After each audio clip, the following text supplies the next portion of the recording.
श्रीलंका की अर्थव्यवस्था की हालत बेहद नाजुक मोड़ पर है।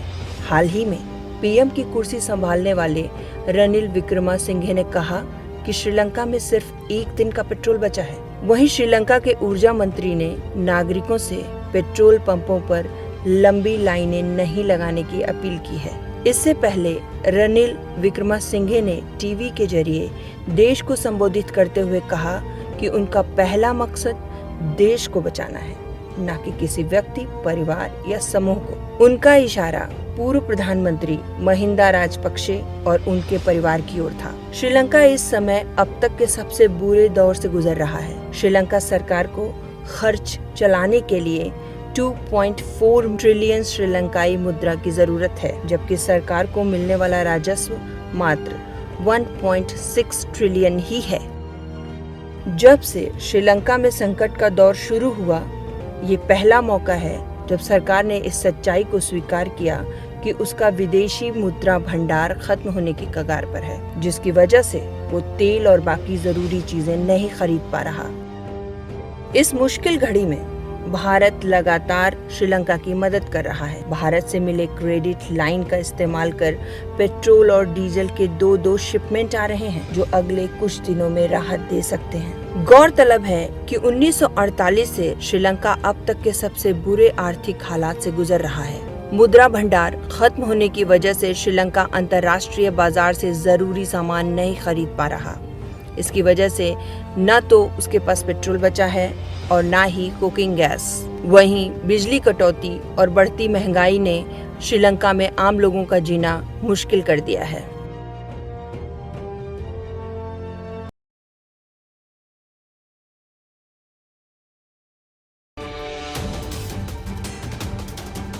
रूस और यूक्रेन युद्ध को करीब 85 दिन हो चुके हैं।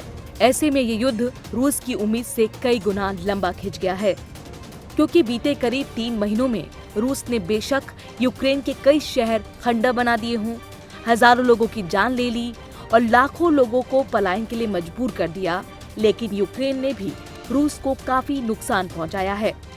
ये नुकसान इतना है जिसकी उम्मीद खुद रूस ने भी नहीं की होगी, जिसकी बानगी रूस के आर्थिक विकास मंत्रालय की ओर से जारी आंकड़े दे रहे हैं। दरअसल अब रूस के आर्थिक विकास मंत्रालय ने कह दिया है कि उसे 2022 में देश के जीडीपी में सालाना आधार पर 7.8% की गिरावट का अनुमान है।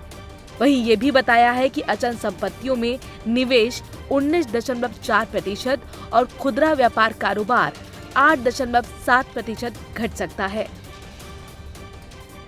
मंत्रालय ने चिंता जाहिर करते हुए ये भी बताया है कि बेरोजगारी दर पिछले साल के 4.8% से बढ़कर 6.7% हो जाएगी।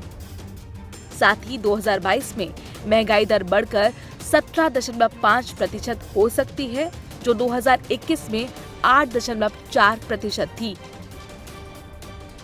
ऐसे में जहां रूस को आर्थिक मोर्चे पर बड़ा झटका लगा है, तो वहीं अभी भी इन दोनों देशों के बीच युद्ध विराम को लेकर सहमति बनती नहीं दिख रही, क्योंकि दोनों देश युद्ध विराम के लिए बातचीत करने को लेकर अभी भी तैयार नहीं हैं।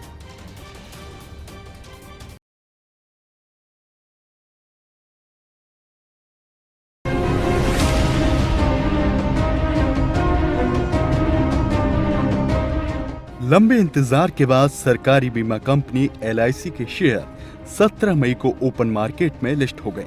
हालांकि शेयर बाजार में LIC की शुरुआत ठीक नहीं हुई। BSE पर LIC का शेयर 8.62% के भारी भरकम डिस्काउंट पर सेटल हुआ।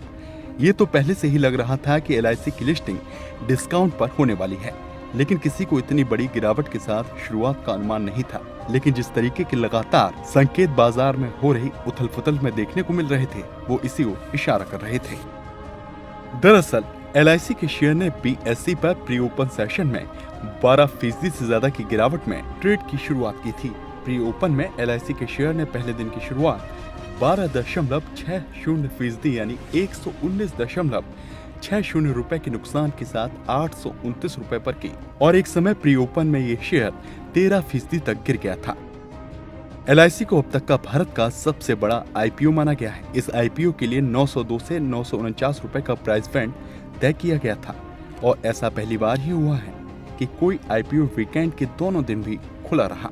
वहीं लिस्टिंग से एक दिन पहले 16 मई को LIC आईपीओ का GMP 0 से 25 रुपए तक नीचे गिर गया था। ऐसे में एक्सपर्ट ने निवेशकों को पहले ही आगाह किया था कि LIC के शेयर की लिस्टिंग होते ही इसमें बड़ी गिरावट दर्ज की जा सकती है।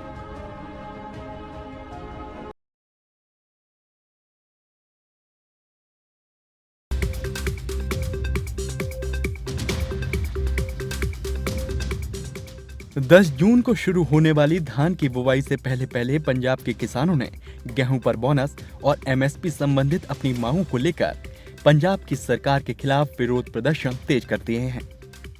सूबे की आपकी सरकार पर दबाव बनाने के लिए किसानों ने चंडीगढ़ की ओर कूच किया है। ऐसे में जब उनको चंडीगढ़ जाने से रोका गया तो किसान चंडीगढ़ मोहाली सीमा के पास धरने पर बैठ गए। किसान नेता जगजीत सिंह डल्लेवाल ने पंजाब सरकार को एक अल्टीमेटम देते हुए कहा कि अगर पंजाब के मुख्यमंत्री प्रदर्शनकारियों के साथ मंथन नहीं करते हैं तो वो अनिश्चितकालीन विरोध प्रदर्शन के लिए चंडीगढ़ की ओर बढ़ेंगे।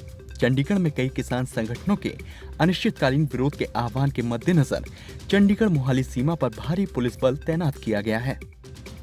किसान प्रत्येक क्विंटल गेहूं पर 500 रुपए का बोनस चाहते हैं। साथ ही वो मक्का और मूंग के न्यूनतम समर्थन मूल्य के लिए अधिसूचना भी सरकार की ओर से चाहते हैं। किसान सरकार से बिजली लोड बढ़ाने पर लगने वाले शुल्क को 4800 रुपए से घटाकर 1200 रुपए करने की मांग लगातार सरकार से कर रहे हैं। किसानों ने अपनी 11 मांगों का एक चार्टर पंजाब के CM के सामने पेश भी कर दिया है। तो वहीं पंजाब के मुख्यमंत्री भगवंत मान ने इन तमाम मुद्दों का हल जल्द से जल्द करने का आश्वासन किसानों को दिया था, लेकिन अभी तक एक भी मांग किसानों की सरकार ने स्वीकार नहीं की है, जिसके चलते ये बखेड़ा खड़ा हो गया है।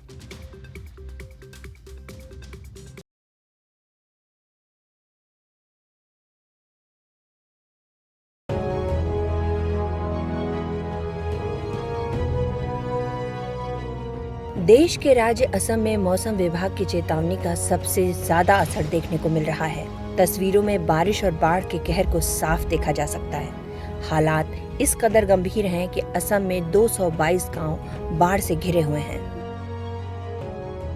ASDMA यानी असम आपदा नियंत्रण विभाग की ओर से तमाम जिलों से रिपोर्ट्स मंगवाई जा रही हैं। लगातार बाढ़ से हो रही तबाही पर काबू पाने के लिए सरकार भी लोगों की सुरक्षा और मदद में कोई कोर कसर नहीं छोड़ रही। असम के जिलों में राहत शिविर लगाए गए हैं, जिसमें 1685 लोग रह रहे हैं। वहीं राहत बचाव कार्य में प्रशासन के साथ इमरजेंसी सेवाओं के लिए सैकड़ों कर्मचारी जुटे हुए हैं। यहाँ तक कि बचाव कार्य में जुटे सेना और अर्धसैनिक बल भी रात दिन एक कर रहे हैं।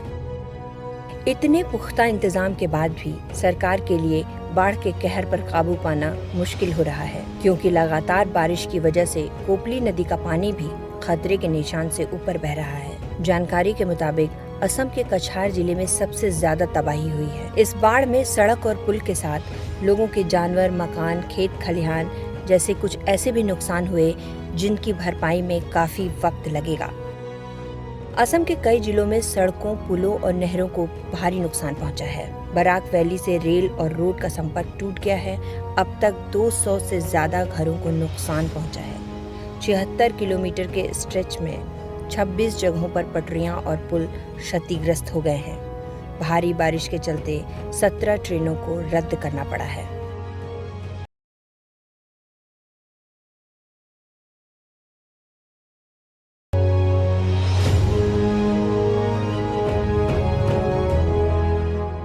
गंभीर आर्थिक संकट के बीच अब श्रीलंका अपनी सरकारी एयरलाइंस को बेचने की तैयारी कर रहा है। भयानक राजनीतिक संकट से जूझ रहे श्रीलंका के नए प्रधानमंत्री रानिल विक्रमसिंघे ने सरकारी विमानन कंपनी श्रीलंकन एयरलाइंस के निजीकरण का प्रस्ताव रखा। PM रानिल विक्रमसिंघे ने कहा कि अगर हम इसका निजीकरण भी करते हैं तो हमें नुकसान उठाना पड़ेगा। आपको ध्यान रखना चाहिए कि ये नुकसान सबसे गरीब व्यक्ति को उठाना पड़ता है, जिसने विमान में कभी कदम भी नहीं रखा होता है।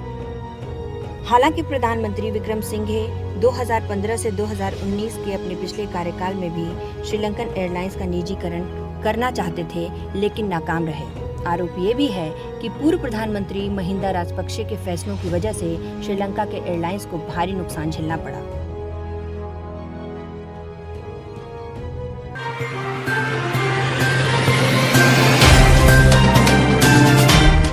subscribe now and press the bell icon. Never miss an update.